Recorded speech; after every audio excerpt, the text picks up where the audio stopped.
नफरत बढ़ती है, न ये फ़ौज के लिए अच्छा है, न मुल्क के लिए अच्छा है, न मुल्क की सिक्योरिटी के लिए अच्छा है, न इसका फ़ायदा 25 करोड़ आवाम को होगा। इमरान खान ने एक गुडविल और पॉजिटिव जेस्चर दिया है कि आप अपने हाथ की जो बंदूक है उसको लेकर जाओ सरहदों पर। आपको एडवाइस की जाती है आप मुल्क की सियासत से आउट हो जाओ, आप इस मुल्क को आइन और क़ानून के मुताबिक चलने दो, इस मुल्क में निज़ाम इंसाफ के रास्ते में रुकावट मत बनो, आइन और क़ानून को अपना रास्ता लेने दो।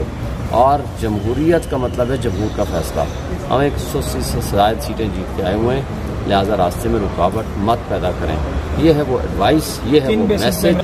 और लेकिन आप दूसरी तरफ देखो, आज एक तरफ अवाम और इमरान खान खड़े हैं, दूसरी तरफ ये कठपुतली जो टेस्ट ट्यूब बेबी के ज़रिए पैदाशुदा इस्टेब्लिशमेंट की गोद में बैठ के पलने वाले ये मुस्लिम लीग नून, पीपल्स पार्टी और MKM के लोग यहाँ मौजूद हैं। अब इनके दरमियान एक ही ताकत है, वो है इस्टेब्लिशमेंट, दूसरी ताकत है अवाम।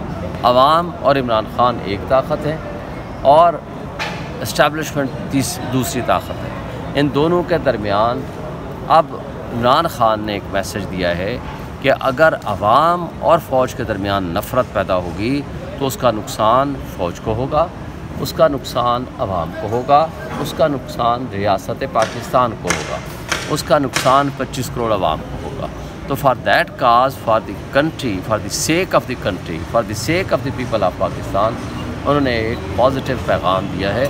मेरा ख़्याल है समझदार लोगों के लिए, मुक़्तदरा के लिए अब ये सबक सीख लेना चाहिए कि अब ये टाइम है कि ड्राइंग रूम में बैठ के जो तुम फैसले किया करते थे अब उनकी वो ख़त्म हो चुके हैं, उनकी कोई औकात बाकी नहीं रही, उनकी कोई हैसियत बाकी नहीं रही। और अगर ये हैसियत बाकी रहेगी और किसी भी हवाले से कोई वो ऐसा काम करेंगे तो नुकसान फ़ौज का भी होगा, नफ़रतें जितने बढ़ रही हैं नुकसान मुल्क का भी होगा, नुकसान अवाम के हुकूक़ का भी होगा। और आज आपने गवादर में देख लें, बलूचिस्तान में देख लें, KP में देख लें, पंजाब में देख लें, हर जगह फ़ौज और अवाम के दरमियान नफ़रतें बढ़ रही हैं। और ये एक वाज़ेह और पॉजिटिव पैगाम था जो इमरान खान ने दिया। पहले तो आज के मुकदमों का मैं आपको अहवाल बता दूं।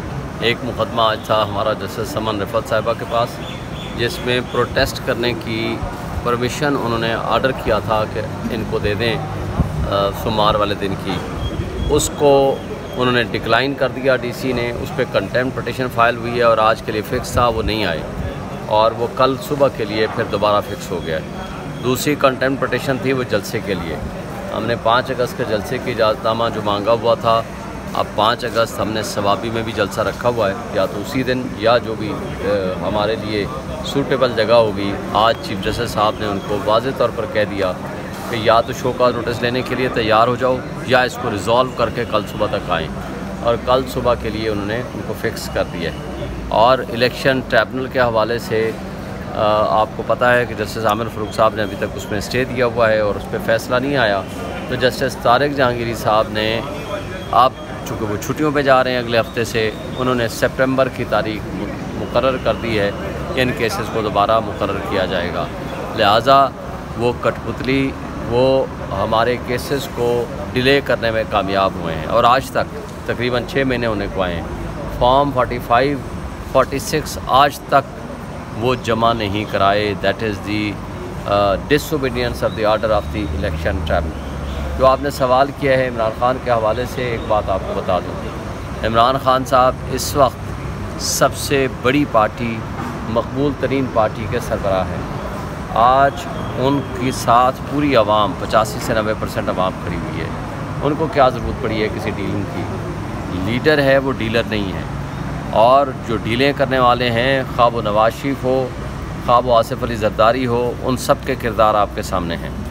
आज आपको एक बात बता दूं कि अगर आप 9 मई के हवाले से देखेंगे तो पहला फ़ैसला किया था मुरीद बलोच साहब ने यहाँ, उसके ज़रिए उन्होंने बता दिया था कि इमरान खान किसी जगह कसूरवार नहीं हो सकता, बिकॉज ही वाज इनकॉर्पोरेटेड। वो अंडर कस्टडी थे, जो अंडर कस्टडी होता है उसके ऊपर कोई आप कोई चार्ज नहीं लगा सकते।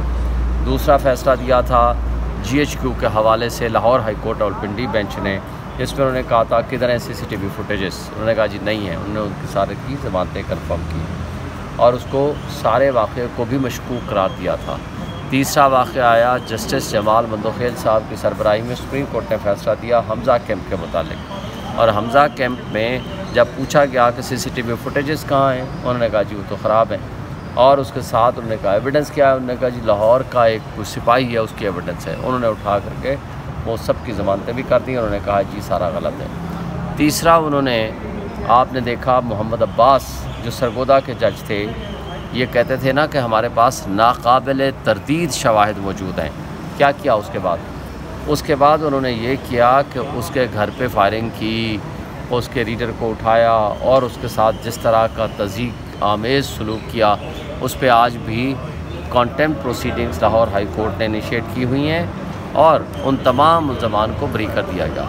پھر سب سے آخری فیصلہ ابھی آیا ہے لاہور ہائی کورٹ کے ڈویژن بینچ کا۔ آپ کو پتہ ہے کہ جو وہاں کا ایڈوکیٹ جنرل ہے اس کا تقریباً 40 لاکھ روپیہ اس کا پیکج ہے، ایز اے اسپیشل پیکج اس کو دیا گیا، لیکن اس کو پہلے 3 دن پھر 2 دن پھر 1 دن کے لیے ان کو ٹائم دیا کہ جی آپ عمران خان کے خلاف جو فزیکل ریمانڈ دیا گیا تھا 9 مئی کے حوالے سے، جو 13 مقدمات میں ان کو گرفتار کیا گیا تھا، انہوں نے کہا کوئی ایویڈنس آپ کے پاس موجود ہے تو وہ آپ لے آئیے۔